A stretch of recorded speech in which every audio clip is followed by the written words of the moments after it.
guys, I'm Monique from Kids Chatter Speech Pathology, and I'm here with Ines, who is a dietitian that is going to be joining our practice.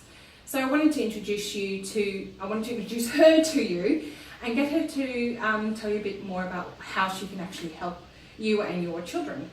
So, Ines. Hello. I'm sure I'm probably not the only person out there who thinks that when you hear the word dietitian, that people assume that you go to a dietitian and you're there to be put onto a diet with the aim of losing weight. I know that there's a lot more to it that you do, so can you actually explain to everyone out there what it is that you actually can help with? Yeah, sure. Yeah, look, so I call myself a paediatric dietitian. And I guess the other name that I call myself is a family dietitian.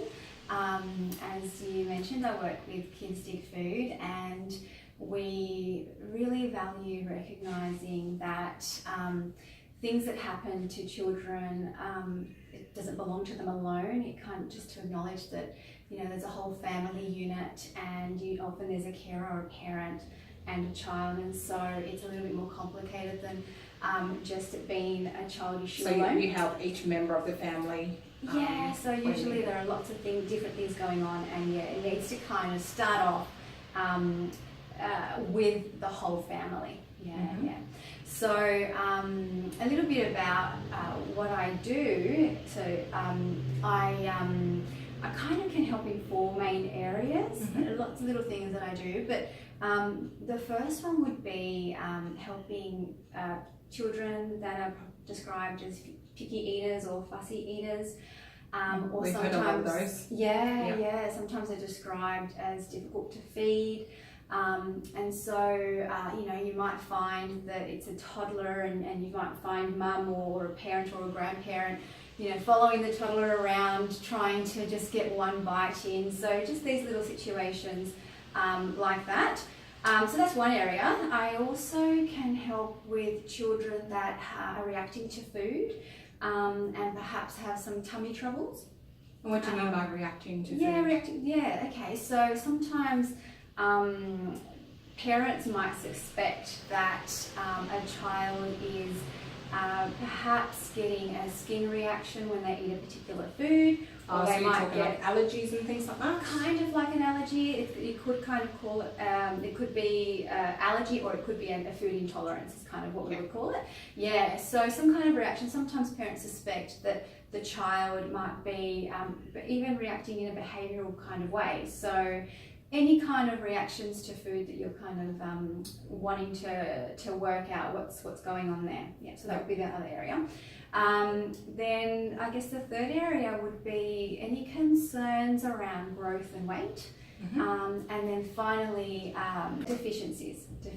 So if a child for any reason has presented to a doctor with some, you know, tiredness, perhaps they're iron deficient or something's missing in their diet, so I can really assist with having a look at their diet and seeing if something's missing there, if we can do anything to support the diet. Yeah. Oh, awesome. Now you mentioned also that you worked with fussy and picky eaters, and I know that we get lots of kids coming through our clinic where parents have described you know, issues with that, whether it's a momentary thing or it's an ongoing issue.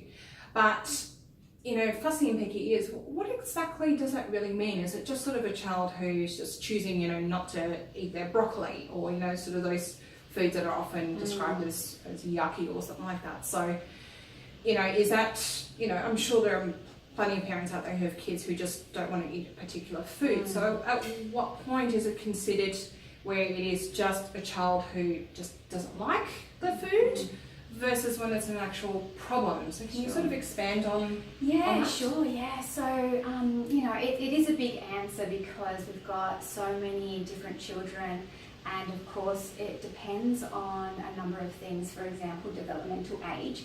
So, you know, you can kind of have a spectrum of feeding behaviours or eating behaviours that can happen. And I guess on one end of the spectrum, you might have children that are just developing normally, and part of normal development is to be a little bit fussy when you're first learning about food. So you might have a toddler that kind of, puts that broccoli in their mouth and really kind of pulls a really awful face and makes you think, oh my gosh, yeah. Oh my gosh, that's right, that must have been really unpleasant for them.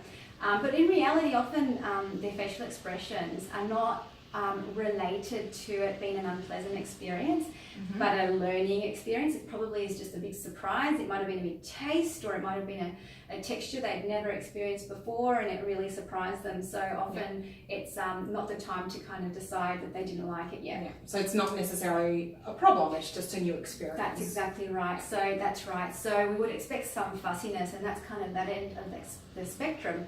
However, we can kind of go to the other end of the spectrum where you do have children that are really challenged by food, and so you might see something completely different. You might see that the child is completely running away from a meal or from a food, or really kind of falling over into a big tantrum or some behaviour that's really showing us that this is really hard for them. So for those children and families, often it feels really hard. It feels like there's a situation going on a daily basis where feeding the feeding situation is really difficult and not going well. And it's not just sort of like the broccoli and sort of those foods. You're sort of then saying that will be like any sort of food. It could be, yeah. It could be any food. So, depending on the age, we do want we want to see children eating a whole range of foods to have, and by a certain time, for example, if a child's comfortable, if a child's 10 months of age and they are not progressing through some textures, sometimes that can be a bit of a moment we can pick up that there might be a challenge. So if by 12 months they're not moving past, say, a puree. Or you could also have, say, an older child really refusing a whole lot of food. So they've gone through that time of learning about food, and they should probably be eating a number of foods. And so say, if they're eating less than 20 different foods, for example, then we would kind of say, actually, that might be an issue.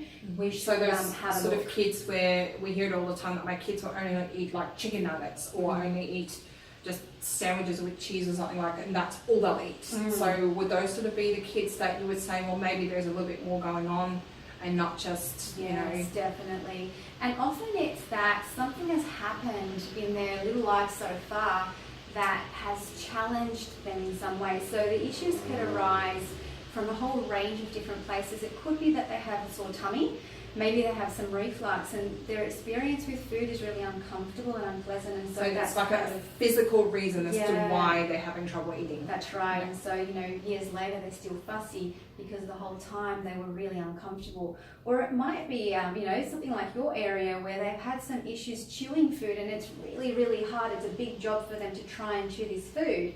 And so often, if it's not going well over and over again, children don't want to do that again, Because then it's not a fun experience anymore, because it's hard for them each time. That's right. So, and so it could be something like that, or it also could be a sensory experience a sensory part of their system that is being challenged. So, for example, you might have a child that comes to a food and says, "Oh, that is just too smelly. I couldn't come close to it," or they might kind of feel like the colours are too bright.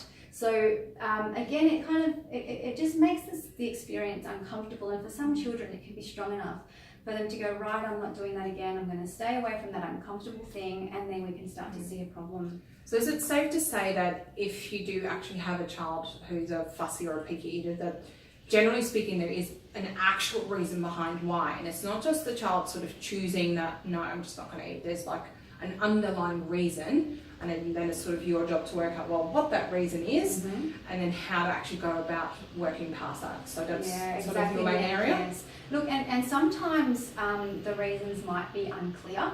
However, even if we don't know the exact reason, it's always helpful to try and work that out first. To really set the path around how we're going to support this child.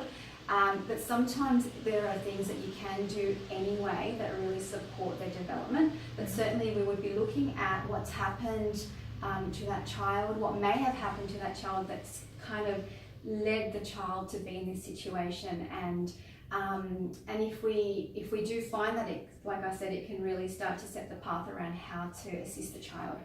I will take the opportunity to say, though, that these issues have been some of these issues have been going on for a while, and it takes a little bit of time for these issues to actually improve.